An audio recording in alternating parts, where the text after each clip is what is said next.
اردو ادب کی تاریخ کا جائزہ لیں تو نور الدین جہانگیر کے عہد میں ایک بہت بلند پایہ شاعر ہمارے سامنے آتے ہیں جن کا نام افضل پانی پتی ہے۔ یہ اردو اور فارسی کے بہت بلند پایہ شاعر تھے۔ ان کا عہد 1035 سے 1625 عیسوی ہے۔ معلمی ان کا پیشہ تھا اور بہت بڑے استاد تھے، لیکن ذرا پختہ عمر پہنچے تو ایک ہندو لڑکی کے عشق میں گرفتار ہو گئے۔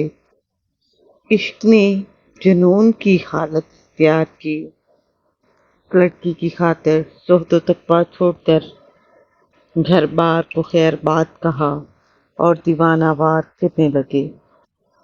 بدنامی کے ڈر سے عزیزوں نے لڑکی کو متھرا بھیج دیا تو یہ بھی ان کے پیچھے متھرا چلے گئے۔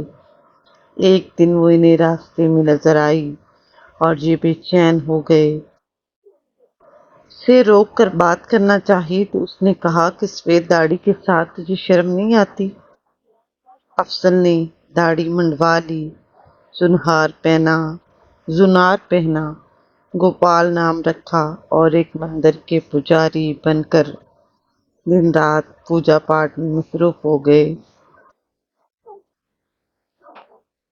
اس مندر کی روایت تھی کہ ہر سال خواتین مندر پہ چڑھاوے بہانے آتی تھی، تو وہ لڑکی بھی جو ہے وہاں چڑھاوا چڑھانے آئی، جس کا مقصد صرف یہ کہ پھر سے ملاقات ہوئی اور دونوں نے شادی کر لی۔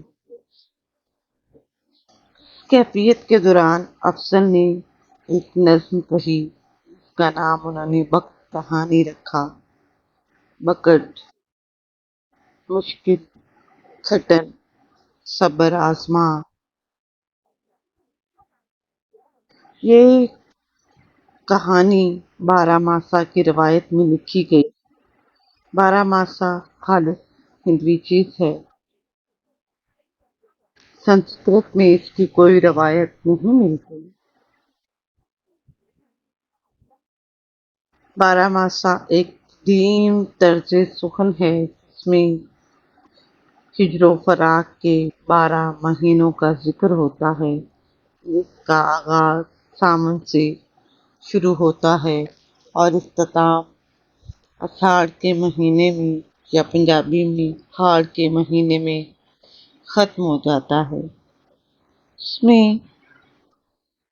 جو افضل ہیں خود کو ایک خاتون کے روپ میں اپنی سکھیوں سے مخاطب ہو کر اپنے دل کی آواز یوں بیان کرتے ہیں: سنو سکھیو بکٹ میری کہانی، بئی ہوں کہ غم سو دیوانی، نہ مجھ کو بھوک دن نہ نیند راتا، برا کے درد سوں سینہ پراتا۔ ارے یہ عشق ہے یا کیا بلا ہے کہ جس کی آگ سے سب جگ جلا ہے، بکٹ مشکل نپٹ مشکل کہانی، دیوانی کی سنو سکھیو کہانی۔ المختصر سارے مہینے ہجر و فراق میں چلے جاتے ہیں اور بہار کا مہینہ اس پہ زیادہ مشکل گزرتا ہے۔ جیسے کالی کٹائیں آتی ہیں تو وہ کہتی ہے: ارے جب کو کوئل نے سنائی، تمامی تن بدن میں آگ لگائی، اندھیری رات جگنوں جگمگاتا، اری جلتی کے اوپر بو چلاتا، جو بکٹ کہانی میں استعمال ہوئی ہے، دکنی اردو کے مقابلے میں زیادہ تازہ، زیادہ صاف اور منجھی ہوئی دکھائی دیتی ہے۔ اس کا مقابلہ مثنوی قواسی کی مثنوی سیف الملوک بدیع الجمال سے یا مقیمی کی مثنوی چندر بدن میں ہار سے کیا جائے تو یہ فرق زیادہ واضح ہوتا ہے۔